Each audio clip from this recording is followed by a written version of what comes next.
I've been talking about people making decisions, and it's pretty obvious that means people deciding what physical actions to take. What a lot of people don't realize, though, is that includes every word you ever say, and every tone of voice you use, and all your other body language. All human behavior is the product of the attempt by the individual to maximize the survival rates of his or her genes.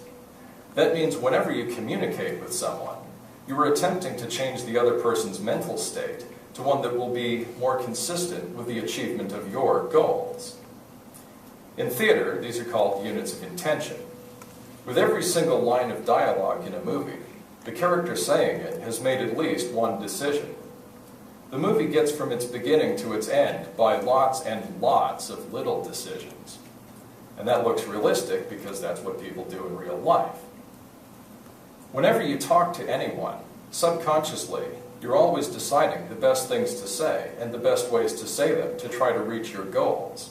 And the same goes for everyone else. Watching people do this in movies is the best way to practice it because that way you don't have any personal stake in the outcome. As you get the hang of it, you start to recognize it happening in real life. You make your decisions about how to talk to other people based on what you believe to be true about the other people and about your situation. Once you understand that, you can turn it around and use what you know about other people to figure out why they would think that talking to you the way they do would be the best way to succeed at their goals. By thinking of the way other people talk and act as an interaction among these factors, instead of as their personality, a big abstract thing, it makes it a lot easier to get along with other people. Some people you still can't get along with because they refuse to change their minds about not getting along with you. But at least then you can see that the problem is how they're connecting their ideas together instead of believing there's something inherently wrong with them. So far we have a structure of human decision-making, but what happens to the structure to produce the decision-making? That's what people call emotional energy or spiritual energy. Spiritual energy isn't a form of energy, but it is a perception of energy flowing in a pattern. We evolved the ability to do this because it's a consistent pattern. If Robin was to look at a painting and have an emotional reaction to it, the energy started from the light flowing from the painting to his eyes. When the light reached his eyes, it made a chemical reaction happen in his retinas. That changed the way the electricity was flowing from his retinas to his brain. When the electricity reaches his brain, that changes the way the electricity is flowing through his brain. That makes him feel different emotions than he was feeling before he saw the painting. Now he has a different emotional state, so he acts differently, because seeing the painting has changed his perception of his situation by changing his mental state. Now he goes into the next room. Tom sees him there and sees that he's acting differently now than he was a few minutes ago, and he doesn't know why. Now he sees the way Robin's acting because of the light traveling from Robin to his retinas, and that has an emotional effect on him. Now Tom goes outside and sees Amanda there, and she sees that he's acting differently than he was a few minutes ago, and she doesn't know why. And she has an emotional reaction to that. Then Amanda goes over to the barn to pat her horse, and her horse sees that she's acting differently than she was a few minutes ago, and he doesn't know why, or she, I don't know what she does. Her horse has an emotional reaction to that. Then Robin comes outside and sees the horse, and sees that the horse is acting differently than it was a few minutes ago, and he doesn't know why. But it has an emotional effect on him. Then Robin gets in his brand new Ferrari and drives away. But he's driving differently than he normally does because he's in an unusual emotional state. Then Dave leaves the party, and he drives really fast, so he catches up with Robin's car. Even though he can't see Robin, he can see that the car is driving kind of strangely, so he has an emotional reaction to that. Then he calls Brittany on his cell phone, and she can tell that something strange has happened to him because of his unusual tone of voice, and she has an emotional reaction to that. And Ryan, who is sitting on the couch with her, sees the way she reacted to getting the phone call. So he has an emotional reaction to that. So he lights up a joint because medical marijuana has been legalized in Arizona recently, and he has a prescription for it. I'm not suggesting anyone here should do anything illegal. And he says, "Wow, there is some really weird spiritual energy happening here, man." That's spiritual energy in a nutshell. You perceive a form of energy, but it's not actually one form of energy. It's multiple forms of energy flowing through a structure which starts with sensory input and results in physical output.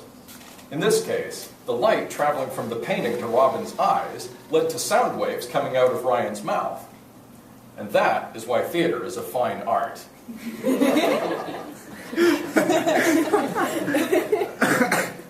I discovered this 7 years ago now. In that time, I've watched a lot of fictional movies and a lot of documentaries, and I've met a lot of people in real life, and this has never let me down. Another good test is The Passion of the Christ, and another is the Left Behind series. A lot of people consider The Passion of the Christ to be a religious movie. Do you all agree with that? Passion of the Christ being a religious movie? It's got a religious theme to it. Well, it's not actually. The Passion of the Christ is a secular movie about a religious story. Like every other movie of its artistic caliber, it starts with some initial conditions, and then, based on what you know about the characters, they react realistically to those conditions. Oh. In real life, human behavior is the product of evolution. So creating realistic human behavior in a movie about religion still follows this pattern. The Left Behind movies really are religious movies. They were created by religious fundamentalists for religious purposes. I'm guessing a little here, but I think they used a religious explanation of human behavior to create those movies. Whatever it wasn't a good application of the Stanislavski method, and that's why they look so fake. The characters in those movies are completely two-dimensional. The heroes are pretty heroic and the villains are pretty villainous, but everyone in between are basically cardboard cutouts of people standing around waiting for something to happen to them. In any good movie or play, like The Passion of the Christ or Battlestar Galactica or anything by Will Shakespeare, all the characters, even the smallest parts, have goals that are just as important to them as the main character's goals are to them. That's called inherent self-interest, and that looks realistic because that's what people do in real life. You can't really go through every single sensory input another person has had and figure out how all of them put together turned into the facial expression they have right at this moment. You need something simpler than that. Lots of directors have made movies about how people from different cultures turn into mortal enemies as the result of each of them making the best decisions they can think of in their situations, every step of the way. Those kinds of movies are the simplest way to recognize this. The plot of a movie like that can be written as a mathematical formula. We just can't do the math because the values involved are too hard to measure mathematically. But the relationship among the values always works the same way. A times M times C equals V. A represents human ability.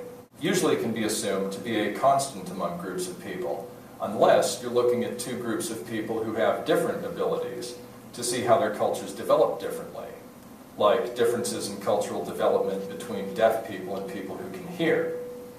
M represents available material resources. That means the resources people can use with the skills and technological levels they have. C represents cultural development. That means how people have adapted to using the abilities and resources they have. V represents the value each person gives their own life. That's usually a constant, but it could be a variable in some situations. The second book I ever read that related to evolutionary psychology was Jared Diamond's Guns, Germs, and Steel. That was about how differences in the resources in each part of the world, combined with people who were effectively equal, turned into world history. The Europeans didn't conquer the world because of any kind of physical, mental, cultural, or religious superiority. They conquered the world because they had the most favorable combination of resources, which let them build the most physically powerful civilizations. Dr. Diamond is a biologist. He studies birds the same way. The ones who are the most successful at directing their energy and resources toward the achievement of their objectives are the ones that pass their genes on to the next generations. That's what happened to humanity, too, which is why there are so many white people in the world now and so few people of some other groups. The white people passed on more of their genes than the other people, but it wasn't the genes that were superior. It was their technological level. People's differences in technological levels were the result of people who had essentially equal abilities, building up to the highest technological levels they could reach with the resources they had in their areas. There were some other developments that resulted from the differences in resource distribution. In areas that had higher levels of food productivity, people built up higher population densities, and when that happens, people build up new forms of political organization. In areas with high population densities, more powerful diseases evolve too. The populations of people there evolve resistances to the diseases while the diseases are evolving. Then when some of those people traveled to parts of the world with lower population densities, they spread their powerful diseases to people who didn't have good resistances to them. So the spread of European diseases was a big factor in the European conquest of the world. Dr. Diamond discovered another overlap with the Stanislavski method. People always use their energy as efficiently as possible to try to achieve their goals. That meant, without realizing it, Dr. Diamond had written an outline for a movie about the history of the world. He just didn't know how to break it all the way down to individual people making individual decisions. But there are plenty of other people who do know how to do that part. Sure enough, the people at National Geographic made a documentary series about guns, germs, and steel. You can use the AMC equals V equation all the way down to individual people making decisions. Then you do get differences in A. If you have good talents at one thing and I have good talents at another, we're each going to do a lot of what we're good at, so we're each going to develop a lot of ideas about how to use our talents. That's how things like science and art turn into different fields of study. On the level of differences between groups of people, this means that people who have been more strongly affected by a situation than your group has, or has had to deal with the same situation using fewer resources, has bigger cultural adaptation to it. They'll either get more emotional about it, or they will get less emotional about it, but have a highly developed plan for what to do in that situation. If a doctor, a nurse, or an EMT sees someone get hit by a car, they get a lot less emotional than other people would because they know exactly what to do in that situation. They focus more of their energy on this situation than other people have before they got to this event. So now they can focus their energy on this event differently than someone else would. Now they can use less energy in their emotional reaction and focus more energy on taking the actions they need to deal with the problem. On the other hand, black people generally get more emotional when they're talking about their friends and family than white people do because for people who have less material wealth, their relations with other people make up a bigger proportion of the stuff they can use to get what they want in life. That's true between any two groups of people. Black culture and white culture in the US make good examples of a lot of differences between cultures. People who have less material wealth end up more emotionally committed to their social networks. People who have more material wealth can afford to prioritize their commitments in life differently because they can focus on getting what they want without having to get other people involved. Emotions are so confusing because your brain does two things at once. First, it interprets your situation based on the sensory input you get and your mental state to try to figure out what's going to happen. Then it prepares you mentally and physically for that situation. It focuses on certain ideas and prepares your body to act on those ideas.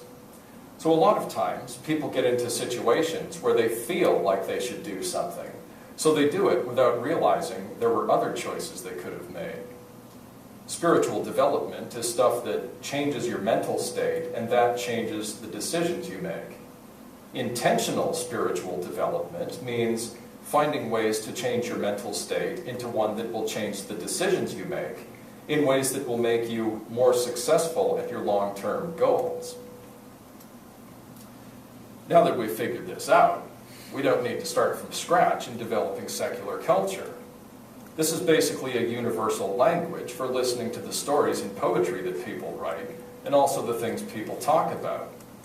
The way people divide up their commitments to different ideas and the level of development they've reached with their ideas gives you clues to how they perceive the world and how different conditions have affected them.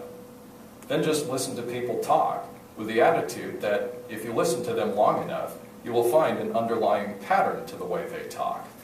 This is the pattern. This means that to develop secular culture doesn't really depend on building up from scratch. Some people can work at it that way. But something else people can do is to break down borders between cultures.